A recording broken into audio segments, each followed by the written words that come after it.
Iya. Assalamualaikum warahmatullahi wabarakatuh. Kami Wah, dari kelompok Blue Spider Lily akan mereview sebuah paper yang berjudul Research Methodology for Analysis of E-commerce User Activity Based on User Interest Using Web Usage Mining. Sebelum lanjut ke pembahasan, saya akan memperkenalkan anggota dari kelompok kami. Yang pertama ada saya sendiri, Guntur Firmansyah dengan NIM 138, lalu ada Regina Avanya dengan NIM 151, lalu ada Agus Hardianto dengan NIM 156. Nah, selanjutnya ada Randy Setia Nugraha dengan NIM 158, ada Rizky Fegianto dengan NIM 165, dan yang terakhir ada Pramadika Egamo dengan NIM 193. Lanjut.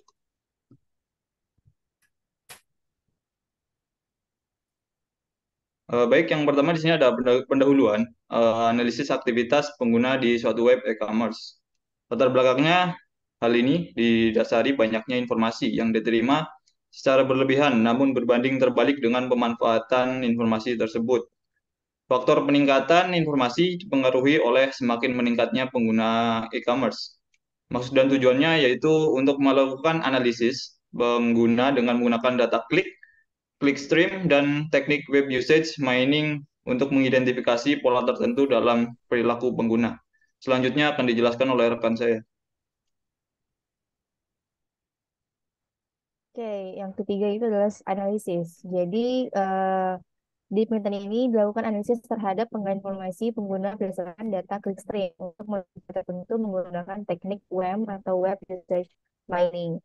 Nah, penelitian ini juga membahas mengenai analisis aktivitas pengguna di suatu web e-commerce atau yaitu komputermurahjogja.com dengan mendapatkan sebanyak 637.890 baris yang terdiri dari ID pengunjung di seri refer halaman yang akses sebelumnya, lalu juga ada halaman data, identitas pengguna, tanggal, waktu, pengunjung, dan browser yang digunakan. Nah, untuk notes data yang diperoleh dari hasil rekaman pengguna dilakukan, kebiasaan pengunjung, link yang diklik, dan lain sebagainya.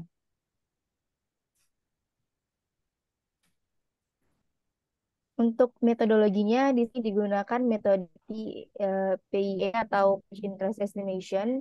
Itu digunakan untuk mengidentifikasi minat pengguna dengan harapan yaitu ada dua panjang referensi yaitu waktu yang dihabiskan dalam halaman tersebut dan frekuensi kunjungan yaitu jumlah kunjungan.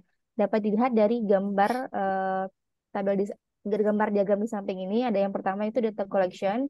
Setelah itu dilakukan pre-processing. Yang selanjutnya dilakukan extract user activity, page interest estimation, data labeling, dan pattern discovery, dan yang terakhir yaitu pattern analysis. Selanjutnya akan dijelaskan oleh rekan saya.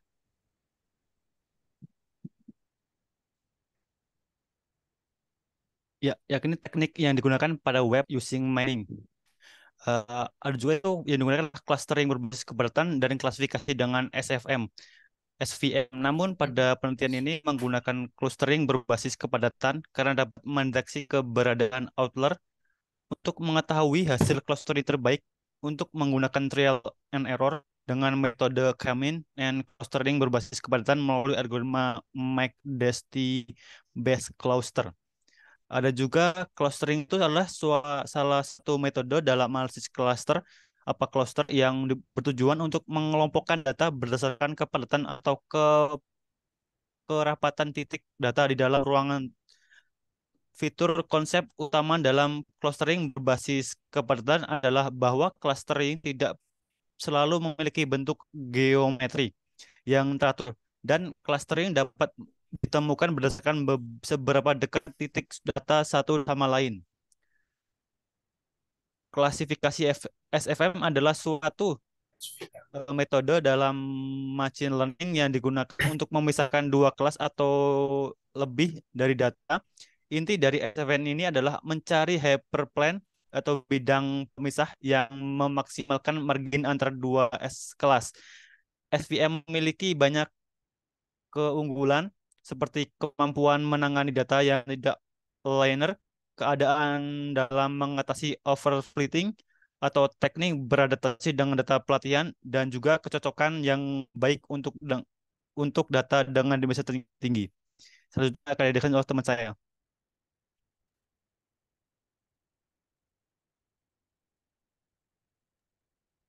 Oke, selanjutnya adalah proses analisa data penelitian. Yang pertama adalah analisa data. Langkah pertama yang dilakukan adalah pelabelan data dilakukan menggunakan clustering berbasis kebah data. Nah, kemudian yang kedua, setelah dilakukan labelan, dilakukan proses penemuan pola dengan teknik klasifikasi untuk memberi label pada halaman yang dikunjungi pengguna.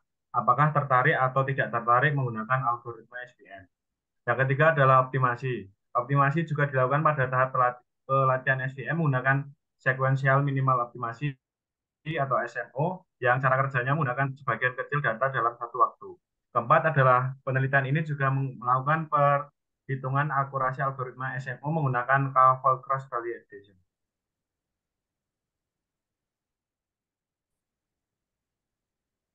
Nah, selanjutnya adalah tahap pre-processing.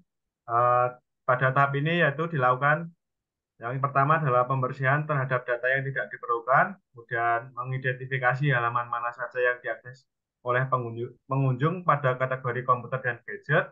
Yang selanjutnya adalah menentukan ukuran setiap halaman dengan tools speakengdom.com. Yang selanjutnya adalah mengidentifikasi session ID untuk menentukan ID pengguna. Dan yang terakhir adalah menghitung waktu penelusuran dan menentukan frekuensi kunjungan pada setiap halaman kategori yang ditentukan, yaitu komputer dan gadget. Oke, selanjutnya akan dilanjutkan oleh teman saya.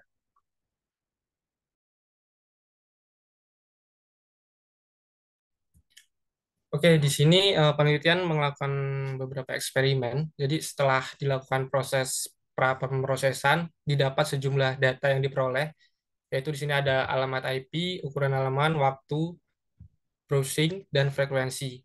Minat pengunjung itu terhadap suatu halaman ditentukan melalui estimasi minat halaman. Nah, di sini teknik clustering, di sini menggunakan Make Density Based Cluster, digunakan dalam metode yang diusulkan untuk memberikan label kelas untuk sejumlah traffic data. Centroid cluster ini digunakan sebagai penentu label kelas. Hasil dari proses clustering adalah sebagai berikut ini. Ada pada kategori komputer ini terdapat 116 halaman yang diberi label tidak tertarik dan 159 data diberi label tertarik. Nah, pada kategori gadget ada 66 halaman diberi label tidak tertarik dan 89 data diberi label tertarik. Nah, hasil dari proses klasifikasi dapat dilihat pada tabel di sini. Ini adalah hasil klasifikasi dengan algoritma SMO tadi. Terdapat 4 subkategori, ada all-in-one PC, notebook, smartphone, dan tablet. Nah, di sini hasil klasifikasi pada kategori komputer ini menunjukkan classifier yang dibentuk dari algoritma SMO itu mempunyai akurasi yang bervariasi. Nah, untuk subkategori all-in-one PC ini tingkat akurasinya sebesar 64, sedangkan untuk subkategori notebook ini sebesar 95,6%. Nah, hasil kategori gadget itu juga menunjukkan bahwa pengklasifikasi ini yang dibentuk dari algoritma SMO mempunyai skor akurasi yang bervariasi juga sama. Nah, untuk subkategori smartphone itu akurasinya sebesar 68%, sedangkan subkategori tablet ini sebesar 83,33%. Selanjutnya akan dilanjutkan teman saya. Oke, selanjutnya bagian kesimpulan. Untuk kesimpulannya, penelitian ini menyajikan metodologi untuk mengidentifikasi minat pengguna terhadap produk yang ditawarkan di situs e-commerce, yaitu komputermurahjogja.com. Nah, berdasarkan data clickstream, pengguna menggunakan penambangan penggunaan web. Berdasarkan hasil percobaan, produk yang diminati pengunjung dalam berbagai dapat berhasil diidentifikasi menggunakan metode yang diusulkan. Yang selanjutnya dapat dimanfaatkan oleh pemilik website e-commerce, yaitu komputermurahjogja.com untuk membantu menjalankan strategi penjualan produk untuk setiap kategori. Hasil akhir penelitian ini berupa analisis pola terhadap produk yang diminati pengunjung dari kategori komputer dan gadget terhadap brand Acer, Samsung, Lenovo, dan Asus yang diminati oleh pengunjung. Pola tersebut menggunakan metode PAI.